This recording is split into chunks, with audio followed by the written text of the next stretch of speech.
जोहार सगळ्यांना, क्रांतिकारी जय भीम। विषय असा आहे मित्रांनो, पालघर जिल्ह्यात जे उत्खनन चालू आहे या उत्खननाच्या विरोधात 24 मार्च 2025 ला जिल्हा कार्यालय येथे एक लाक्षणिक उपोषण ठेवण्यात आले आहे। या उपोषण का ठेवण्यात आले आणि त्याचं कारण काय आणि त्याचा किती इफेक्ट होणार ह्या संबंधात आपण माननीय अशुदा शिंगाडे यांच्याशी बोलू। तर अशुदादा, ह्याबद्दल तुमचं काय म्हणतो, उपोषणाचं कारण काय? उपोषण याच्यासाठी आहे की हे जे अधिकारी आहेत, खनिकर्म अधिकारी असो, जिल्हाधिकारी असो, महसूलचे सर्व अधिकारी, या अधिकाऱ्यांनी मिळून ते एका एनजी कंपनी ही जी आहे एनजी प्रोजेक्ट लिमिटेड कंपनी, ह्या कंपनी आणि दलाल यांच्या संगनमताने जवळजवळ 600 ते 700 करोडचा घोटाळा ह्या पालघर जिल्ह्यामध्ये सगळ्यात मोठा घोटाळा केलेला आहे। आणि हा घोटाळा जो केला आहे हा उत्खननाचा आहे आणि हे उत्खनन अशा ठिकाणी केलेलं आहे की ती जागा पण सरकारी आहे आणि जागा सरकारी आहे आणि ती पेसा ग्रामपंचायतच्या हद्दीमध्ये, पेसा ग्रामपंचायतच्या हद्दीमध्ये उत्खनन जर करायचं असेल, कुठला प्रोजेक्ट टाकायचा असेल, काहीही, तर ग्रामसभेची परवानगी ही सर्वात बंधनकारक आहे।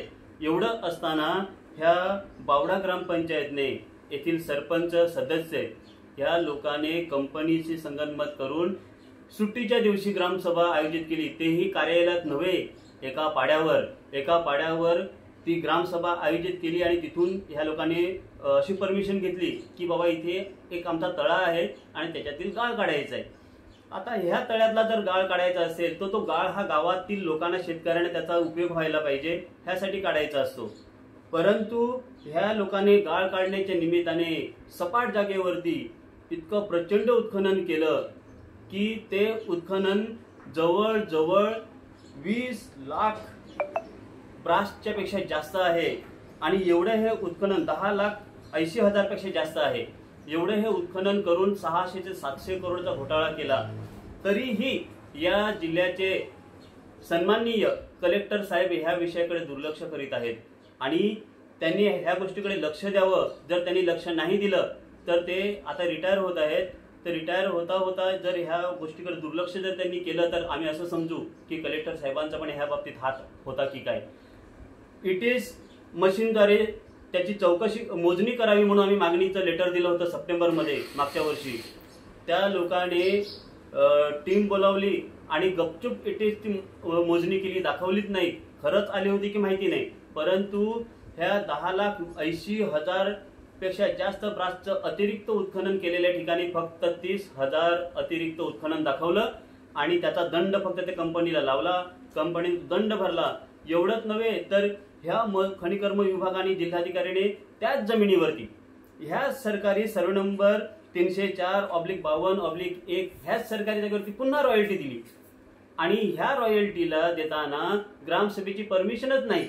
जिथे पेसा ग्रामपंचायतची परमिशन जर नसेल तर ते काम हे इल्लीगली असते, हे अवैध असते, हे गैरकानूनी असताना सुद्धा कलेक्टर साहेब जर दुर्लक्ष करत असेल तर ह्या कलेक्टर साहेबांना सुद्धा आम्ही पूर्णपणे, जर ह्यांनी जर त्या त्वरित थांबवलं नाही आणि संबंधित कंपनी त्यातील ठेकेदारावरती गुन्हा दाखल केला नाही, त्यांच्याकडून दंड वसूल जर केला नाही तर आम्ही ह्यांना कोर्टामध्ये खेचणार।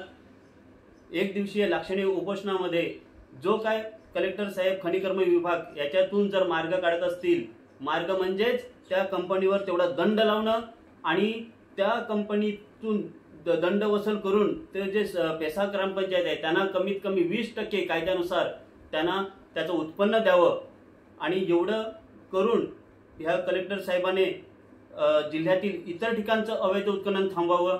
याच्यासाठी आम्ही येत्या ह्या 24 मार्च 2025 रोजी सकाळी 10 ते सायंकाळी 5 वाजता जिल्हा कार्यालयासमोर एक दिवसीय लाक्षणिक उपोषण करणार आहोत। तर जिल्ह्यातील सर्व जे कार्यकर्ते आहेत, भूमिपुत्र आहेत, समाज बांधव आहेत, त्याने आमच्या उपोषणाला पाठिंबा द्यावा, जेणेकरून आपल्या गावातलं सुद्धा अवैध उत्खनन थांबावं।